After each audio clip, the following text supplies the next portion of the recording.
Hi, you're watching the Grindstone podcast with Shane and Cody. That's right. All right, we're here today for our first ever guest, actually being right here in the studio with us, Jeremy Burnside over here, rocking the Cleveland apparel. What's up, Jeremy? Hey, not much, guys. Thanks for having me on the show, especially on the first ever. I get to break this place in. Yeah, it's true. Cleveland style. Yeah, so what Jeremy's referring to is he's the first guest to ever be here live in the studio with us, and we're really excited about that. And also in this kind of new little location. So we're still rocking one camera angle, but we have a new location, and you know what? We're getting better all the time. The setup today was wonderful. Yeah, The setup today was wonderful. So today on the Grindstone podcast, Jeremy Burnside, you're wondering who this guy is. You're in for a treat. It's going to be awesome. This guy is he's awesome. I guess first and foremost, you'd call him a cool guy. He's just a good time. By anybody's standards. Is that all he is? He's a good time. He's a real good time. Is he just a good time? He's a great time. Well, see, I've been waiting 2 weeks to get him in the studio, so no, I'm ready. It's no holds barred tonight. Yeah. None. Well, since none of us are wearing pants, of course. I'm not standing up. How do you know? You don't know. They don't know. They don't know? They don't know. Well, okay. So we've established he's a great time. Just look at this. You're 10 seconds in. This is awesome. So he's a great guy. He is a very successful practicing attorney, and that is, I guess, ultimately how he got to the point where he is today, why we're having him on the show, because he actually is also a national book author. He's actually releasing a book very soon. We'll let him tell you the details about that. He's publishing a book called Look to the Left, and Jeremy, you want to tell us a little bit about your book that's coming out? Yeah, Look to Your Left. It's a memoir. In the publishing world, it would probably be considered a creative nonfiction. It's a book about my second semester in my first year of law school at the Appalachian School of Law in Grundy, Virginia, and I change up some of the characters a little bit because obviously I go to a law school and a lot of lawyers there. I'm not saying that any of my classmates or anything would read into it, but you never. And the reason why I changed up the characters and a lot of the dialogue is because everybody has a story to tell, and right. And I don't want to tell anybody else's story. They, obviously they can write their own book, and their story is very personal to them, but. The book is centered around me being on probation, and at that time, probably some may say it was the worst law school in the country. And the reason why, the reasons people would point at that would be that we're one of the newest law schools in 2002, and we weren't tiered or ranked, and it was in Grundy, Virginia. It's I don't have anything bad to say about Grundy, but it's a tough place to get students to go because it's in Virginia, but it's right. on the border of West Virginia and Kentucky, and in that area, the only way you can see the sky. That's a is group of in people the right there too, man. Yeah. That is a group of people right there. That's an interesting group of people when you're talking about West Virginia and Kentucky. You been there? Oh yeah. You been to Grundy? Yeah, I've actually had friends that graduated from there. Really? You know Dr. Ralph Stanley? No. You know Dr. Ralph Stanley? I don't know. I know Dr. I don't know him personally, unfortunately. Well, he's near there. Okay. Yeah. That's sweet. Well, okay, and that we won't want to forget that because that leads us to, a segment for later about the music and some music and stuff. But, you said something interesting, and I don't want it to pass because I actually think it's kind of a cool part of the book. And you just said, I hope you caught that, Grundy, Virginia is this unique spot where, say it again, the sun only shines on you. Yep. When you look straight in the air. And the reason being is because the mountains are so steep and you kind of feel like you're swallowed by the mountains. And it's an old coal mining town. It was founded in 1858 by Felix Grundy. And but anyway, I mean it's very unique. At the time I was there, they were blasting out parts of the town and tearing a bunch of buildings down because when I was there, it was advertised that they were building a whole new town, and they talked about these nice trees and pretty walkways. Right. And eventually, the truth came out that they were just building one of the world's, I think, the first 3-story Walmart. And, my goodness! but it's okay. There's none of this. No, it's literally a 3-story Walmart, and they I've can never seen only such a go thing. up with it because of the mountains. And crazy. and we're going to talk a little bit about the blasting that occurred in order to get that Walmart there. But the townsfolk are very happy about it because of all the jobs that it created. Right. And with the coal mine shutting down, it created a lot of jobs, and it's needed in that area. Yeah. Well, and you know, I know the thing is, obviously, you know, you and I have talked about your story a lot. Cody knows a lot about your story, but for all the people listening or watching, I think it's important to know that Grundy, you know, the reason we're describing Grundy for you is because it's almost a physical location that was like the representation of what you're going through. That's exactly right. It's like this unique area.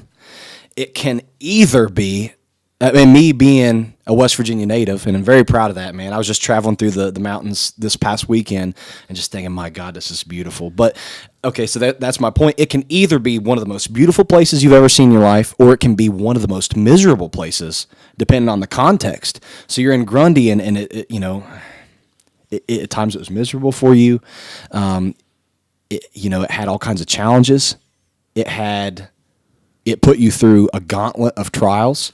And to let all of the people listen and know what to expect to hear during the podcast, and once you learn a little bit about Jeremy's story, and ultimately once you have the pleasure of reading the book, is that he ends up going through what you refer to in your short little snippet is through all these trials of biblical proportions. That's right.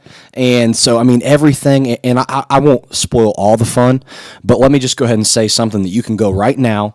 You can Google it in CNN, and I hate for it to be, you know, what gets a little bit of the limelight, but it's interesting to people, and it's so unfortunate that it's important to, you know, I know obviously it's an important part of your story, survived a school shooting at your university, at your law school by, I guess you would say, a classmate that was in a really similar situation as yourself in certain ways and just couldn't handle it. And here you have, you know, we have our guest here who came through the lowest of lows.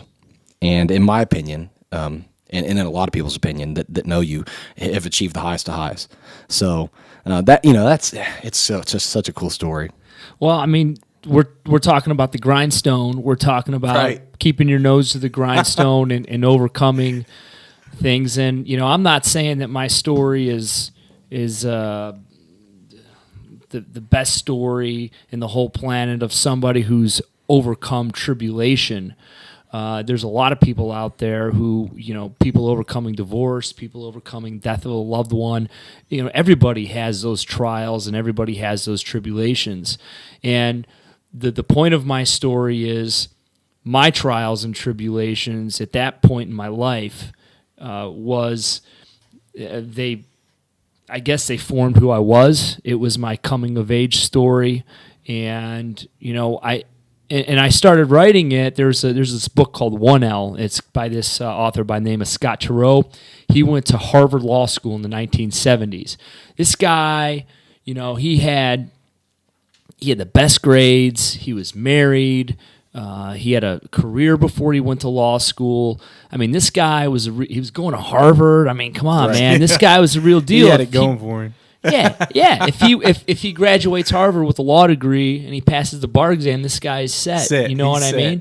And his book is about making bar review and just his conversations with some of his professors.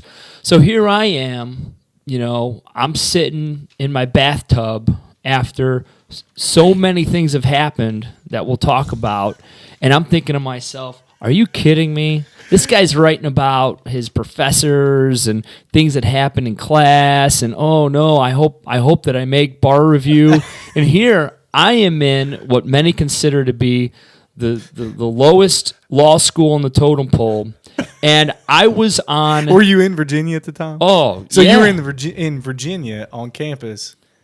In a bathtub. In a bathtub. Yeah, I'm curious now, too. Yeah, that was the first In a bathtub ever hang made. On, hang on. Yeah. Hang on. Just let's stop right there for a second because I want to make sure I understand this. So you're reading this guy's book. We're right? detailed people. Yeah. Yeah. We're detailed. We're Yeah. very, very detailed. Candles. So No, seriously. Well, I I'm was- dead serious. Dead serious. okay, so here you are. You light your candles. You set the mood, and you had heard about this book, or somebody had told you about it. So here you are. You climb in the bathtub. You're reading this guy's book, and then bam, it hits you. You're like, what exactly came over you with that? I mean, what would you think of that? You know what? Because the situation you're in and the law school that you're going through, and here's this guy that's, like you said, writing about his professors and whatnot, and you're just like, was it like, hold up, It's like, wait a second, was it something that just completely changed like a mindset for you? Well, let me set the stage for you. Okay? Yeah, that's what I want to know. Yeah. Well, first of all, and Is this a dorm? And I'll tell you about what happened in the bathtub. But anyway, I went to. I have this issue with my attention. I can't. I've always had trouble in school. Standardized tests, I always did terribly. My ACT score was an 18. I barely got into undergrad. And you're smarter than I can tell. That I coasted my way through undergrad only because, I really didn't go to class. I should have went to class. I buddied up with people, and they kind of helped me through school. I got the proper tutoring and stuff. But I just didn't apply myself in undergrad, aka I never really learned how to study before I got to law school. So I go to undergrad, I do terribly, I get a 2.9 GPA, and for law school you really need something. If you want to go to a reputable law school, as some people say, I still think my law school is the best for me. But if you want to go to one of the higher tiered schools, you got to have like a 3.4 to a 4.0, right. And you got to have on your LSAT score, you got to be 50th and above in the percentile. My LSAT score was a 141. I was in the 13th percentile. Now, what did you say you need? What kind of LSAT score do you need? You need something at least 152 and above and on the yours, LSAT. And you were 141. I was 141. Okay. And my law school, it was new. It was taking chances on people like me, and I think it probably still does. I don't know, but it took a chance on me. And I wrote this very passionate, personal statement, and I think that helped get me in. So I get into law school. My first semester, I didn't know how to study. I'm a bad test taker. I have attention issues. My first semester in law school, I partied like Right. you would not believe. Like most people would. I had an awesome girlfriend. She was super cool. She was the best, good looking, the best girlfriend I was doing. But I was just partying too much. And I think the reason why I was partying too much is because I drank to kind of mask the issues I knew I was having in school. I wasn't grasping anything in class. Everything was way over my head. I was just doing terribly. So I would just drink, I wouldn't say I was an alcoholic then, but I would just say I partied too much. Almost if like- there's a difference. Almost like I'm not excelling, Was it- therefore I what- want to have fun. Yeah, Yeah. It's like instead of picking these books up, I'm gonna go over to my buddy's house and we're gonna get drunk. That type of That's thing. exactly what it Yeah, was. That's yeah. exactly what it was. Hey man, you want to come hang out? This is B-side, man. Come on, let's go hang out. Let's go drink some beer. Pick up books, go drink. Pick Yeah, up books, yeah. And my go buddies drink. would be like, "Oh man, really? You need to study." I'm like, "Oh, come on." My girlfriend would be like, "Hey, do you have that in your outline?" I'm like, "No. I'll just." So I kind of like, I was that guy Right. in school where I was a freeloader. I'd That say, guy "Hey, status. let me be in your study group, right?" and then I would get these outlines, and I got way more than I put in, and that's embarrassing, and I hate to admit that I did that, because that I should have took an issue of myself, and I didn't. Okay, so we're getting to the bathtub, I promise. No, Okay? you're good. No. We need to get to that. But I do because want I'm to not done with it interject. yet. I do want to I'm not interject done when with you it. say, because I think we have these defined ideas of what giving is. But you might say to a lot of people that look at the demographic of people that you're giving to that no one else is. The demographic of people who might be struggling, might struggle with attention, all this kind of stuff, and they're like, "Oh, wow, that's me." maybe I can do it too. Right. I mean, it's, seriously. Right. You're giving it in a different way. You didn't give it that time. Right. But that's a very narrowed view. That's, looking at a specific time. But, if you look at the whole of your life, you've given a lot and a lot because of, I think, that circumstance. Exactly. I really think so. And plus, once we talk about your book and what it's doing, people understand you're giving a lot. Your attention span, I would say, your attention span, the way you are, in that good time, Jeremy, just a little bit that I've known you, that's what makes you you, man. And you know what? The way that I look at it is you got through law school the way that you need to get through law school. Oops. So it doesn't matter that you, Shane, turn your phone off. Tell Jesse to quit calling. Tell Jesse you're with me right now. Jesse's his wife, if anybody wants to know. But in my opinion, I mean, some people, they got to do what they got to do. And for you, you grinded it out. You did what you had to do to get through law school. And you know what? It worked. Well, yeah, but I mean, that first semester, and there's a reason why I had to get to that grindstone. And that reason being is that first semester, I was a lush. I didn't apply myself. I didn't study. I was a freeloader. Next thing you know, I have a 1.73 GPA, which is underneath the threshold's 2.0. You had the people wishing that they didn't take a chance on you. And 1.63, you're completely out. And I was right there, 1.67, so I was 0.06 from failing out completely. So I was on academic probation. So I go to a Browns game, party it up, and this is the Bottlegate game, and I'm sitting there thinking, "What? Have I failed out of law school? I may have failed out of law school." And then I get back, I find out about my grades.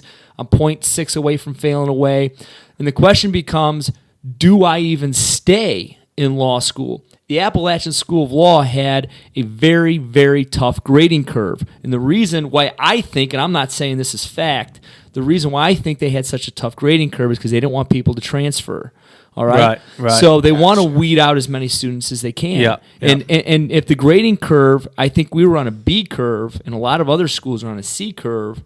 So not only was I, 0.6 away from completely failing out, but in order to make 2.0 and be on the good of good standing, I had to not only make Dean's List that spring semester, but I had to make the top 10% in the class or right around that. Wow. All right? So everybody's telling me, they're like, hey, man, forget it. You have no chance. That is impossible. You cannot do it. When people told you that, was that the people that you went to school with? Or was that just your buddies back home? My mentors who were grades ahead of me told me I couldn't do it. My professors told me there was no way I could do it. Whenever your professors and your mentors tell you, look, you can't do this,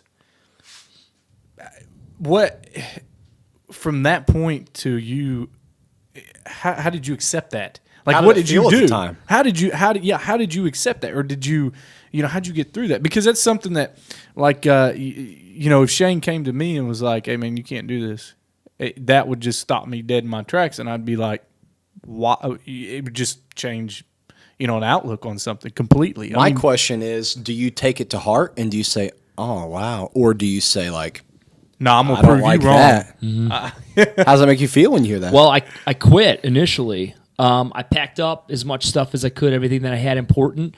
I packed it into my car and I left for Cleveland. And I left and I was like, these guys my mentors are saying it's impossible. My professors are saying it's impossible. I'm out of here later, Grundy, right. So I get home to Cleveland, and my dad, he's a truck driver. He was a truck driver. Right. And he and I made a deal. He would go to trucking school and become a truck driver, and I would go to law school and become a lawyer. Right. And I met with him, and my dad is a good old West Virginia boy, Clay County. Clay County is where we're from. Darn right, the Burnside. By God. Right. And so, we live in this my old neighborhood where my dad lived it was an old neighborhood of steel workers. When the coal mines in West Virginia started closing down in the 60s and 70s, the people took what they called the Hillbilly Highway. They took it north to Cleveland and to Pittsburgh and to Detroit. To find jobs. To find jobs in the steel mills in Cleveland. And those folks made up my old neighborhood. So all the bars in that, a lot of the bars, you would see West Virginia flags. You'd catch a West Virginian every once in a while. And, by the time this all happened with, talking to my dad about what had happened in law school, a lot of the West Virginia folks headed back to West Virginia in what was called the reverse Appalachian migration. And when that happened, a lot of the guns and the gangs kind of crept into the neighborhood. So I go back to this neighborhood from Grundy, and my dad's like, hey, dude, you come back here, you want to quit, you're going to be a truck driver, okay? But you're not going to be a truck driver right now because your ass is heading back there because I'm banning you from Cleveland. I'm like, dude, come on, man. You can't ban me from Cleveland. He's like, no, dude, your ass is out of here. So go back to West Virginia, find yourself, and get your ass back in school. Oh, man. So I'm like, all right, So did he tell you that over the phone or in person? No, that was in person over a few beers at a bar called Henry's on Clark Avenue. If you're ever in the Cleveland area, don't go after dark. I love the place. It's only because I knew everybody there. He's promoting what I mean? Out of it, but don't go there after dark. But you asked about what triggers in your mind when somebody says that that's impossible. And my dad said, dude, that's how my dad talked. Dude, man, if it was impossible, probation wouldn't exist now, would it? And I'm like, wow, man, I never thought of it that way. So I go back and I'm there and I'm like, all right, well, it's either I give it another shot and I try to defy the odds, or I stay in Cleveland and consider myself a quitter. At least if I give it a shot and I fail, at least I go down swinging. Right. You know what I'm saying? Right. So that's what happened. That's rationale. Man, Gosh. that is you can't teach that mindset. You can't. You can't teach the mindset of do I quit or I'm going to do it, or I'm either going to do it or I'm not. So whenever you said I'm going to go down swinging, that's all right. I'm either going to do this or I'm not. Right. But if I don't do this, then that's the end of, pretty much what you're saying is that's the end of Jeremy Burnside that you knew at that time. Exactly. And if you didn't do it, like you knew, you put that in the back of your head that, all right, that's it, it's over with. So I'm going to do this. You can't. I'm a firm believer you can't teach that kind of mindset. I think you can teach it, but I don't think that. I don't know. It's one of those. You wonder. It's one of those. What do you do when you get hit? Right. Whether it's life or whatever. What do you do? Do you keep on going? Do you hit back? How do you do it? When fight or flight. Right. And what do you think contributed to that? You think being from Cleveland? Well, I tell you what we should do. We should wrap up part 1. And take a break and come back. Yeah. Ah! Time constraints, we actually have to wrap up part 1. But what we have so far is Jeremy Burnside, young, great time of a law student, but he's not doing so hot. Academic probation. I cannot wait to pick this guy's brain. And his dad tells him, get your ass back to school or don't come back because I'm not going to dealing with school, your Jeremy. mopey ass. And what's he do? Jeremy. Yeah. That's part 1. Guys, make sure you click back for part 2. Come back, watch to see the next little bit of the story with Jeremy Burnside. It's fixing to get good.